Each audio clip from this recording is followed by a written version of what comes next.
अस्सलाम वालेकुम viewers, this is Naushin Tariq. Welcome to property complex. आज की हमारी वीडियो का मकसद है अपने व्यूअर्स को बताना कि सोसाइटीज़ की टाइप्स कितनी हैं और किस किस्म की सोसाइटीज़ में इन्वेस्टमेंट करना महफूज है। इसके अलावा हम अपने व्यूअर्स को बताएंगे एनओसी के बारे में, एनओसी के मराहिल और एनओसी की बेसिक अंडरस्टैंडिंग हम आपको देंगे आज की इस वीडियो में। और इसके लिए मेरे साथ मौजूद होंगे प्रॉपर्टी कॉम्प्लेक्स से प्रॉपर्टी एनालिस्ट डॉक्टर इमरान। अस्सलाम वालेकुम डॉक्टर साहब, कैसे हैं आप? ठीक ठाक। कैसी हैं नौशीन आप? मैं भी बिल्कुल ठीक ठाक। डॉक्टर साहब, आज हम एक दफ़ा फिर अपने व्यूअर्स के लिए इन्फॉर्मेशन सीरीज़ लेकर आए हैं रियल एस्टेट के हवाले से।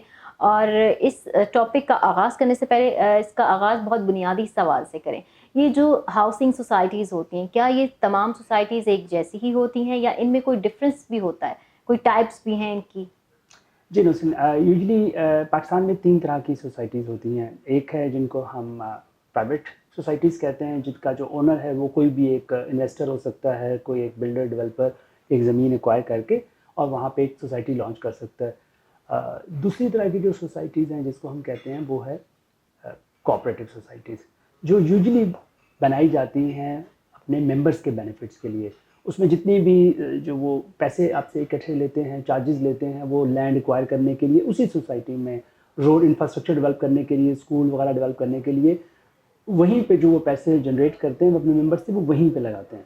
तो ये कोऑपरेटिव है। और तीसरे नंबर पे ट्रस्ट है, जहाँ पे कोई एक लोग मिलके एक ज़मीन एक्वायर करके वेलफेयर के लिए, लोगों की वेलफेयर के लिए। तो वहाँ मकसद बेचना नहीं होता, वहाँ पे वो जो लोग हैं वो पैसे डालते हैं, देते हैं, जो डोनेट करते हैं और वहाँ से ज़मीन खरीद के वो उनको लोगों के लिए फॉर वेलफेयर, गरीब लोगों के लिए या उनके। डॉक्टर साहब, निजी सोसाइटीज़ के एग्जांपल्स तो बहुत हैं, मतलब बहुत से बैरियर टाउन है और जिसमें हम वीडियोस भी करते रहते हैं। कोऑपरेटिव सोसाइटीज़ की कुछ एग्जांपल्स दें हमारे व्यूअर्स के लिए।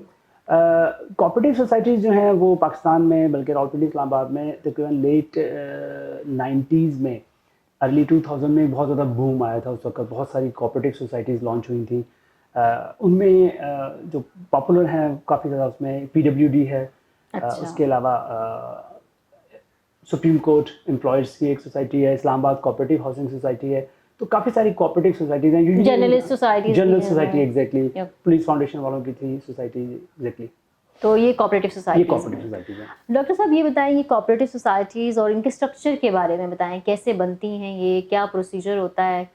जी, कोऑपरेटिव सोसाइटीज़ यूजली होती हैं जो डिपार्टमेंट्स होते हैं पाकिस्तान के अंदर। कोई भी, वो प्राइवेट भी हो सकता है या वो पब्लिक सरकारी कोई ऑफिस हो सकता है। तो वो क्या करते हैं कि अपने मेंबर्स के लिए कुछ ज़मीन एक्वायर करते हैं, लैंड परचेज करते हैं और वो मेंबर्स जो होते हैं वो उसमें फिर पैसे देते हैं।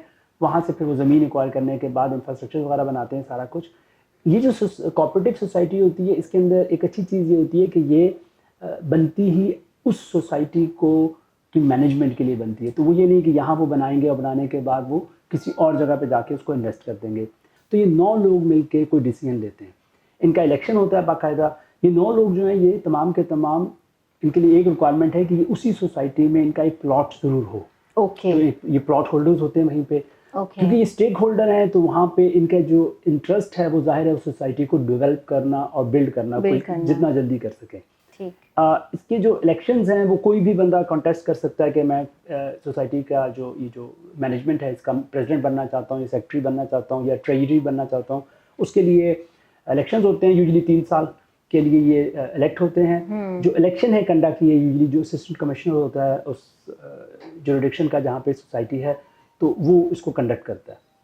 ठीक है। ये प्रोसीजर है जो आपका कोऑपरेटिव सोसाइटीज़ के हवाले से जो प्राइवेट सोसाइटीज़ का है, उसमें कोई भी, वो तो आप pure business point of view से होता है। जो भी जिसके पास पैसे हैं वो ज़मीन एक्वायर करके सोसाइटी लॉन्च कर सकता है और वो खुद यूजली फिर हायर करता है ऑन सैलरी के ऊपर या पार्टनरशिप के ऊपर, वो अपनी टीम को लेके आता है। जो ट्रस्ट का स्ट्रक्चर है उसमें, जिस तरह मैंने बताया कि वो यूजली डोनेशंस के ऊपर जो आपके मुखैर हज़रात होते हैं वो पैसे देते हैं, उससे ज़मीन परचेज की जाती है। उसका पर्पस रिफाई काम है एग्जैक्टली। यतीमों के लिए कोई बना सकते हैं, कोई ख़वातीन के लिए, बेवा ख़वातीन के लिए कोई बनाई जा सकती है। यूजली लोगों से वहाँ पे प्लॉट के पैसे नहीं लिए जाते। ठीक है, वो वेलफेयर के लिए। वेलफेयर के। अब ये बताएं कि कोऑपरेटिव सोसाइटीज़, निजी सोसाइटीज़, किस में इन्वेस्टमेंट करना ज़्यादा महफूज है? जो जिस तरह मैंने आपको एक्सप्लेन किया, तो एक तो चीज़ हमारे व्यूअर्स को बहुत ज़्यादा बिल्कुल क्लियर हो गई होगी कि जो कोऑपरेटिव सोसाइटीज़ हैं और जो प्राइवेट सोसाइटीज़ हैं उनमें बहुत फ़र्क है। कोऑपरेटिव सोसाइटीज़ को जो चीज़ गवर्न करती है वो आपके गवर्नमेंट के लॉज़ हैं, ठीक है, बिल्कुल। कि इनका इलेक्शन होना चाहिए, इतने अरसे के बाद होना चाहिए, ये सारे के सारे उनके जितनी भी बैलेंस शीट है वो कोई भी मेंबर और कोई भी बंदा मेंबर बन सकता है उनके बोर्ड ऑफ डायरेक्टर्स का, और वहाँ पर वो चीज़ क्वेश्चन कर सकते हैं कि जी मुझे रसीदें दिखाएं कि आपने ये प्लॉट कहाँ से लिया, कितने का लिया, ठीक है, ये सड़क के लिए आपने पैसे लिए थे, मुझे बैलेंस शीट दिखाएं, क्या ये बनी भी कि नहीं बनी। तो you can actually the members can, any member can go on answer. अभी मैं एग्जांपल दूंगा, रिसेंटली बहुत सारे हमारे चेक एंड बैलेंस का चेक एंड बैलेंस मेंबर्स खुद रख सकते हैं, वो क्वेश्चन कर सकते हैं कि जी ये यहाँ पर स्कूल बनना है।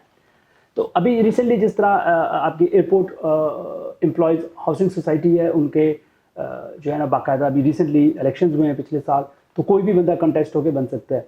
जो प्राइवेट सोसाइटीज़ हैं उनमें आप क्वेश्चन नहीं कर सकते ओनर को, ओनर वो लैंड को ओन करता है, ठीक है, वो जितने भी जो उसको एनओसी मिला हुआ है उसको उसने कंप्लाइंस करना है, और उसको कंप्लाई करने के बाद उसने वो सर्टेन डेवलपमेंट्स करनी है। लेकिन आप उसको क्वेश्चन नहीं कर सकते कि जाके कि आप, मैं नहीं चाहता कि यहाँ पे ये वाला स्कूल बने, मैं चाहता हूँ कि यहाँ पे ये वाला स्कूल बने। You can't take this decision, जो कि कोऑपरेटिव सोसाइटीज में यहाँ पे आपकी से है। तो जितने भी लोग परचेज कर रहे हैं, ये बहुत बड़ा डिफरेंस होगा जब एंड में जाके वो वहाँ रहना शुरू करेंगे। इन्वेस्टमेंट पॉइंट ऑफ व्यू से यहाँ कुछ शायद बहुत बड़ा डिफरेंस नहीं है कि आप यहाँ ले, जिसकी ज़्यादा प्रॉफिट है वहाँ पे आप फाइल लेके सेल कर सकते हैं। लेकिन रहने के पॉइंट ऑफ व्यू से कोऑपरेटिव सोसाइटी के अंदर प्लॉट लेके रहना और प्राइवेट में लेने में बहुत फ़र्क है। डॉक्टर साहब, आपने एनओसी का जिक्र किया, तो आप ये बताएं हमारे व्यूवर्स को कि एनओसी के मराहिल क्या हैं। और मैंने ये देखा है कि हमारे वीडियोस पर लोगों के कमेंट्स भी ये होते हैं, उनके काफ़ी तहफ़्फ़ुज़ात हैं एनओसी के हवाले से। नौशीन, बिल्कुल दो चीज़ें हैं यहाँ पर। तो एक मैं आपके क्वेश्चन का आंसर देने से पहले एक चीज़ बताना चाहूँगा कि ये वो वर्ड है जो कि is very much abused in social media, कि एनओसी नहीं है इस सोसाइटी के पास तो यहाँ पे आप प्लॉट ना लें। मैं अपने व्यूअर्स के रिकॉर्ड्स के लिए, और जो मैं एक्सप्लेन कर रहा हूँ ये हिस्टोरिकल फिगर्स हैं। बहरिया टाउन जब शुरू हुआ, बहरिया टाउन उनके पास कोई एनओसी नहीं था, दे स्टार्टेड द डेवलपमेंट, लेकिन उन्होंने डिलीवर किया विदाउट एनओसी। और बहुत सारी ऐसी सोसाइटीज़ हैं जिनके पास एनओसी मौजूद था। अलहरम सिटी हमने पहले अपनी लास्ट वीडियो में जिक्र किया, कुर्तुबा सिटी के पास एनओसी मौजूद था, but they are only on papers. तो एक चीज़ में हमारे व्यूअर्स के लिए समझना बहुत आसान है कि NOC is not everything.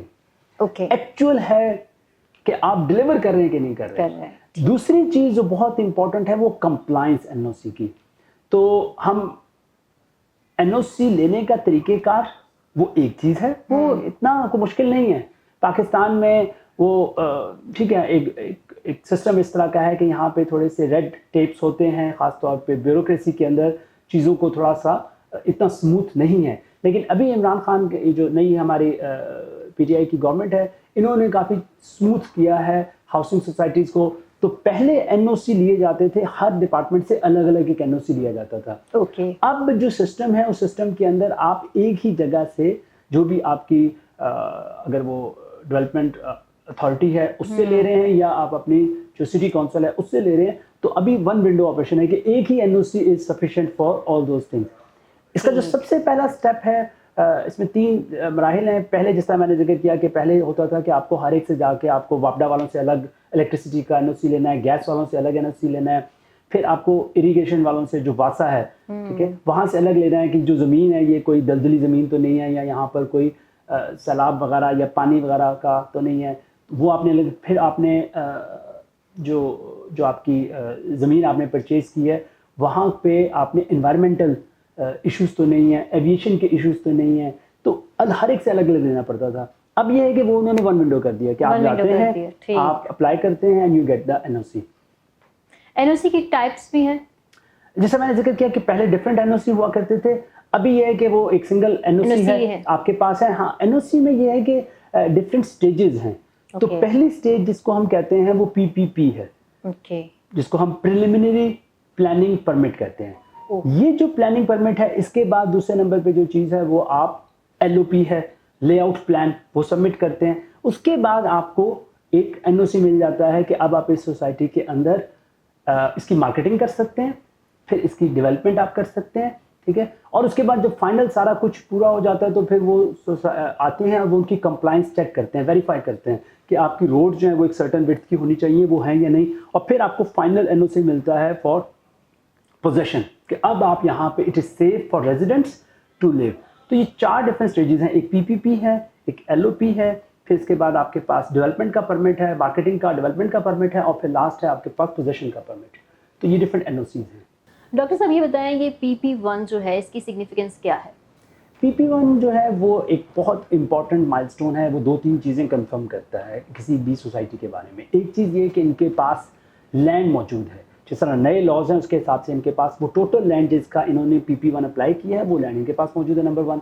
Number 2 ये कि ये ज़मीन वहाँ पे हाउसिंग सोसाइटी में कोई इन प्रिंसिपल ऑब्जेक्शन नहीं है, यानी कि ये कोई डैम की ज़मीन नहीं है। जिस तरह हमें पता है कि DHA वैली में जो लोगों के साथ हुआ था कि वो डैम की ज़मीन थी और वो उन्होंने सेल कर दी थी रेजिडेंशियल पर्पस के लिए। तो ये 2 चीज़ें कंफर्म हो जाती हैं जो, और इस पूरे एनओसी प्रोसेस में इसका जो बहुत इंपॉर्टेंट रोल ये है कि इसके बाद फिर ये लोग प्लानिंग शुरू कर देते हैं। इसके बाद अपना मास्टर जो प्लान है, लेआउट प्लान, वो डेवलप शुरू कर देते हैं। तो नक्शा बनना शुरू हो जाता है, आपके सेक्टर्स क्लियर बनने शुरू हो जाते हैं, कहाँ पे मॉस्क होगी, कहाँ पे स्कूल बनेगा, कहाँ पर 10 मरले के घर होंगे, कहाँ कमर्शियल होंगे।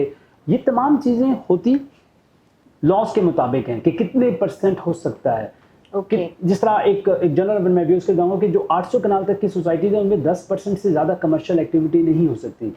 अगर आप 800 कनाल से ज़्यादा हैं तो you can go to up to a certain number which is 20%। You can't have a whole sector full of commercial activity. तो ये चीज़ें जो है लॉज जो है आप बाय लॉज के अकॉर्डिंगली होती है। उस डेवलपमेंट अथॉरिटी के जो लॉज हैं उसको मॉनिटर करते हैं कि कितने % होनी ज़रूरी है। यानी पहली स्टेज ही प्राइमरी और वो बहुत इंपॉर्टेंट स्टेज है, एग्जैक्टली। अच्छा नौशीन, यहाँ पे जिस तरीके से एक और बहुत इंपॉर्टेंट सिग्निफिकेंस है PP1 की कि जिन सोसाइटीज़ के पास PP1 मौजूद है वो अपने एनओसी प्रोसेस के अंदर एक बहुत इंपॉर्टेंट माइलस्टोन कवर कर चुके हैं। उनके अंदर आप इन्वेस्ट कर सकते हैं, वहाँ पर आप जो फाइल्स वगैरह हैं वो परचेज कर सकते हैं। बहुत सारी सोसाइटीज़ हैं जो PP1 पे प्री लॉन्च रेट के ऊपर अपनी फाइल्स वगैरह सेल कर रही हैं। अगर वो डेवलपर या बिल्डर, जिस तरह हमने पहले जिक्र किया, एक अथेंटिक डेवलपर है और पहले उसका रिकॉर्ड अच्छा है, पहले वो सोसाइटीज बना सका है, so it's a very good time to invest in those societies जहाँ पे आपको बहुत सस्ते दामों में फाइल्स मिल जाएंगी। इन्वेस्टमेंट महफूज भी है, मुनाफा बख्श भी है। और जी एग्जैक्टली, यानी जिनके पास PP1 है वहाँ आप इन्वेस्ट करें, ये आपके लिए मुनाफा बख्श भी है और सेफ भी है। एग्जैक्टली, और सस्ता होगा बहुत प्री लॉन्च रेट्स के ऊपर। ओके डॉक्टर साहब, PPP जो पहला स्टेज है वो बुनियादी तौर पे क्या होता है? जी नौशीन, जो PPP है जिसको हम प्रिलिमिनरी प्लानिंग परमिट कहते हैं, उसका रिक्वायरमेंट ये होती है कि जब कोई सबसे पहले आप सोसाइटी अपनी रजिस्टर करते हैं, जैसा मैंने बताया कि आप रजिस्टर कर रहे हैं एज अ प्राइवेट या एज अ ट्रस्ट या एज अ कोऑपरेटिव। जब आपकी रजिस्टर हो जाए, रजिस्टर होने के बाद फिर आप जो भी अथॉरिटी है आपकी, जो भी वो RDA है, LDA है, KDA है या कोई कौंसिल है जिसके पास से आपने अप्रूवल लेना है, वहाँ पे आप जाएंगे और उनको बताएंगे कि जी मैं 500 कनाल, जो भी मिनिमम रिक्वायरमेंट है, अगेन हर इस डेवलपमेंट अथॉरिटी की डिफरेंट रिक्वायरमेंट है कि कितनी मिनिमम आपके पास जगह होनी चाहिए। तो आप उनके पेपर्स लेके जाएंगे, जी मेरे पास 500 कनाल, लेट्स सपोज अगर रिक्वायरमेंट तो 500 कनाल मेरे पास ज़मीन मौजूद है और मेरी इंटेंशन है कि मैंने यहाँ पर एक सोसाइटी लॉन्च करनी है। ठीक। पहले ये रिक्वायरमेंट होती थी कि आपको अगर 500 कनाल मिनिमम रिक्वायरमेंट है तो सिर्फ आपने 20% शो करना होता था कि 20% का मेरे पास पोजीशन है, बाकी 80% मैं एक्वायर करूंगा अगर मुझे परमिट मिल जाए। लेकिन बीच में बहुत सारे, जिस तरह आपको पता है कि स्कैम्स हुए, बहुत सारे फ्रॉड्स हुए, तो अब जो एक जनरल एक लॉ है उसमें यह कि आपके पास 100% होनी चाहिए। जो मिनिमम रिक्वायरमेंट है वो सारी आपके पास लैंड एक्वायर हो जिसका आप NOC अप्लाई कर रहे हैं। ठीक। तो आपने 500 कनाल ज़मीन ले ली, आप उसके बाद अपने अथॉरिटी के पास गए, डेवलपमेंट अथॉरिटी के पास, उनको अपने इंटेंशन शो की, जी मैं यहाँ पे सोसाइटी लॉन्च करना चाहता हूँ। सबसे पहली चीज़ वो जो डेवलपमेंट अथॉरिटी देखती है, क्या ये ग्रीन लैंड है या ब्राउन लैंड है। ग्रीन लैंड वो एरिया है जहाँ पे हाउसिंग सोसाइटी नहीं बन सकती, वो शामलात हो सकते हैं, वो कोई डैम की ज़मीन हो सकती है, वो कोई पार्क की ज़मीन हो सकती है, वो कोई वहाँ पर जरी एग्रीकल्चर लैंड हो सकती है जहाँ सोसाइटी नहीं बन सकती। या कुछ स्ट्रैटेजिक इस तरह की ज़मीन है सेफ्टी पॉइंट ऑफ व्यू से, सिक्योरिटी पॉइंट ऑफ व्यू से, कि वहाँ पे हाउसिंग सोसाइटी नहीं बनाई जा सकती। जिस तरह एयरपोर्ट के पास अगर कोई जगह है या कोई बॉर्डर के पास कोई जगह है, तो ये चीज़ सबसे पहले वो डेवलपमेंट अथॉरिटी चेक करती है। सिर्फ ब्राउन लैंड के अंदर हाउसिंग सोसाइटी बन सकती है। उसके बाद जब उनको प्रिलिमिनरी प्लानिंग परमिट मिल जाता है, वो कहते हैं ठीक है हाँ यहाँ सोसाइटी बन सकती है, आपके पास बेसिक लैंड मौजूद है, अब आप जाएं और अब आप जाके इसका LOP जो है वो बनाएं। LOP क्या होता है? LOP है जिसको हम कहते हैं लेआउट प्लान। Okay. इसके अंदर यूजुअली इंटेंशन शो की जाती है बिल्डर की तरफ से, डेवलपर की तरफ से, कि हमारी जो लैंड है उसमें इतनी सड़कें होंगी, 30 फुट की सड़क होगी, 40 फुट की सड़क होगी, यहाँ पे हम स्कूल बनाएंगे। एक चीज़ है जो मैंने बताया कि लॉ, कि आपके पास let's suppose 30% green land, park land must है उस सोसाइटी के अंदर। उसके अंदर 20%, 30% रोड होना मस्ट है। उसके अंदर लोगों के रहने के लिए लेट्स सपोज स्कूल, हॉस्पिटल, ये तमाम चीज़ें होना मस्ट हैं। Okay. फिर यूजुअली एक मार्केटिंग पॉइंट ऑफ व्यू से बहुत सारे डेवलपर या बिल्डर क्या करते हैं कि वो कुछ यूनिक सेलिंग पॉइंट्स, वो कहते हैं जी हमारे पास जो है हम टूरिज्म को अट्रैक्ट करने के लिए यहाँ पे कोई थीम पार्क बनाएंगे, या यहाँ पे हम कोई पाकिस्तान का बहुत बड़ी मॉस्क बना रहे होंगे, या हम लोगों के कोई मॉन्यूमेंट बना रहे होंगे, तो वो अपने आप को एक अच्छा शो करने के लिए कि जी ये रावलपिंडी की या पेशावर की या लाहौर की खूबसूरती में इजाफा करेगी ये सोसाइटी, तो you get solid case for approval.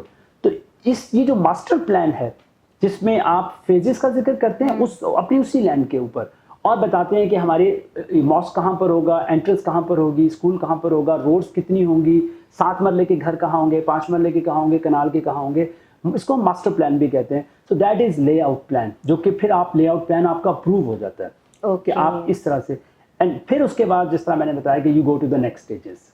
Okay, तो ये यानी पहले जब आपका लेआउट प्लान अप्रूव हो गया तो यानी आपने 2 स्टेजेस ऑलमोस्ट पार कर लिए, ठीक है, और जो रेस्ट हैं थर्ड स्टेज, जिस तरह मैंने आपसे बताया था कि थर्ड स्टेज है जिसके अंदर आप फिर अप्रूवल, अपने ये तमाम प्लानिंग करने के बाद अपना मार्केटिंग मटेरियल तैयार करते हैं, मार्केटिंग टीम हायर करते हैं, अपना बिल्डर डेवलपर स्टार्ट करते हैं। फिर लोगों की डिफरेंट स्ट्रैटेजीज हैं। कुछ की स्ट्रैटेजीज होती हैं कि परमिट मिल जाने के बाद, आपका LOP अप्रूव होने के बाद they start going to the market, और वो फिर वहाँ से प्लॉट्स, अपनी फाइल्स जो हैं वो बेचना शुरू कर देते हैं।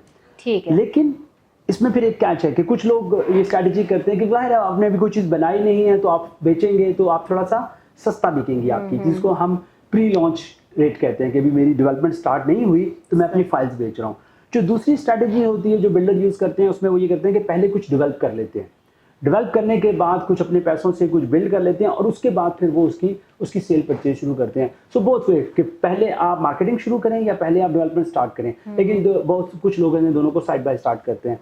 तो यहाँ तक जो है वो आपका एक्चुअल सेलिंग प्लॉट की शुरू हो जाती है, जिसका फिर लास्ट स्टेज जो मैंने बताई थी कि वंस आपका डेवलपमेंट कंप्लीट हो जाती है तो फिर अथॉरिटी आती है, वो चेक करती है कि यहाँ पर बिजली जो है वो जो आपने अप्रूवल लिया था उसके हिसाब से यहाँ पर वापडा जो है वो आपके वायर्स वगैरह बिछा देगा, सीवरेज का सिस्टम होगा उसको कनेक्ट कर दिया जाएगा। ठीक है, वहाँ पे फिर आपको जाहिर है लोगों की एक्सेस के लिए आपकी सोसाइटी के बाहर वाली जो रोड है वो फिर गवर्नमेंट आपको प्रोवाइड करेगी, उसके साथ कनेक्शन रोड जिसको हम कहते हैं, वो चीज़ें कंप्लीट करेगी। और इनके साथ फिर जब सारा कुछ इकट्ठा हो जाता है तो फिर आप पोजेशन के लिए आपको NOC मिल जाता है कि अब यहाँ it is safe for peoples living, और फिर वो सोसाइटी जो है वो फिर पोजेशन अपने बायर्स को देना शुरू कर देती है। सो व्यूअर्स, ये थी आज की वीडियो जिसमें हमने आपको बताया कि सोसाइटीज़ की इकसाम कितनी है और कौन सी सोसाइटी आपके लिए ज़्यादा मुनाफा बख्श है। इसके अलावा हमें आपको NOC के हवाले से भी बताया, और सबसे मेजर डिफरेंस आप समझ गए होंगे कि NOC का होना और बिल्डर या सोसाइटी के ओनर का उस NOC को कंप्लाई करना 2 डिफरेंट बातें हैं, इसका आपको ख्याल रखना है। सो व्यूअर्स, मज़ीद डिटेल के लिए आप हमारे दिए गए राब्ता नंबर पर हमें कॉन्टैक्ट कर सकते हैं। मज़ीद वीडियोज़ देखने के लिए आप हमारे YouTube चैनल को सब्सक्राइब कर सकते हैं। मुझे इजाज़त दीजिए, अल्लाह हाफिज़।